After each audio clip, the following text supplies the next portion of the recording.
The Princess Bride, Chapter 2, The Groom. Prince Humperdinck was shaped like a barrel. His chest was a great barrel chest, his thighs mighty barrel thighs. He was not tall, but he weighed close to 250 pounds. Brick hard. He walked like a crab, side to side, and probably if he had wanted to be a ballet dancer, he would have been doomed to a miserable life of endless frustration. But he didn't want to be a ballet dancer. He wasn't in that much of a hurry to be a king either. Even war, at which he excelled, took second place in his affections. Everything took second place in his affections. Hunting was his love. He made it a practice never to let a day go by without killing something. It didn't much matter what. When he first grew dedicated, he killed only big things, elephants or pythons. But then, as his skills increased, he began to enjoy the suffering of little beasts, too. He could happily spend an afternoon tracking a flying squirrel across forests or a rainbow trout down rivers. Once he was determined, once he had focused on an object, the prince was relentless. He never tired, never wavered, neither ate nor slept. It was death chess, and he was international Grand Master. In the beginning, he traversed the world for opposition, but travel consumed time, ships and horses being what they were, and the time away from Florin was worrying. There always had to be a male heir to the throne, and as long as his father was alive, there was no problem. But some day his father would die, and then the prince would be the king, and he would have to select a queen to supply an heir for the day of his own death.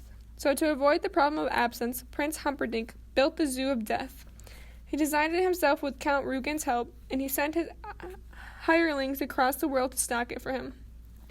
It was kept brimming with things that he could hunt, and it really wasn't like any other animal sanctuary anywhere. In the first place, there were never any visitors, only the albino keeper to make sure that the beasts were properly fed, and that there was never any sickness or weakness inside. The other thing about the zoo was that it was underground. The prince picked the spot himself in the quietest, remotest corner of the castle grounds, and he decreed there were to be 5 levels, all with the proper needs for his individual enemies. On the first level, he put enemies of speed, wild dogs, cheetahs, hummingbirds. On the second level belonged to the enemies of strength, anacondas and rhinos and crocodiles of over 20 feet. The third level was for poisoners, spitting cobras, jumping spiders, death bats galore. The fourth level was the kingdom of the most dangerous, the enemies of fear, the shrieking tarantula, the blood eagle, plus in its own black pool, the sucking squid. Even the albino shivered during feeding time on the 4th level. The 5th level was empty. The prince constructed it in the hopes of someday finding something worthy, something as dangerous and fierce and powerful as he was. Unlikely, still, he was an eternal optimist, so he kept the great cage of the 5th level always in readiness.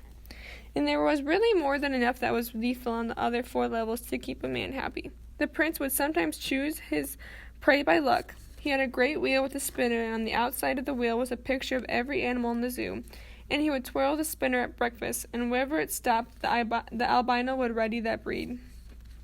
Sometimes he would choose by mood, I feel quick today, fetch me a cheetah, or I feel strong today, release a rhino. And whatever he requested, of course, was done. He was ringing down the curtain on an orangutan when the business of the king's health made its ultimate intrusion. It was mid-afternoon, and the prince had been grappling with the giant beast since morning, and finally, after all these hours, the hairy thing was weakening. Again and again the monkey tried to bite, a sure sign of failure of strength in the arms. The prince warded off the attempted bites with ease, and the ape was heaving at the chest now, desperate for air.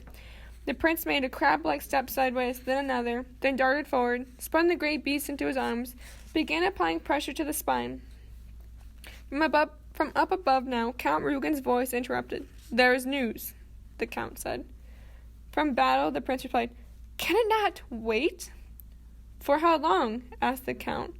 Crack! The orangutan fell like a rag doll. Now, what is all this? The prince replied, stepping past the dead beast, mounting the ladder out of the pit. Your father has had his annual physical. I have the report.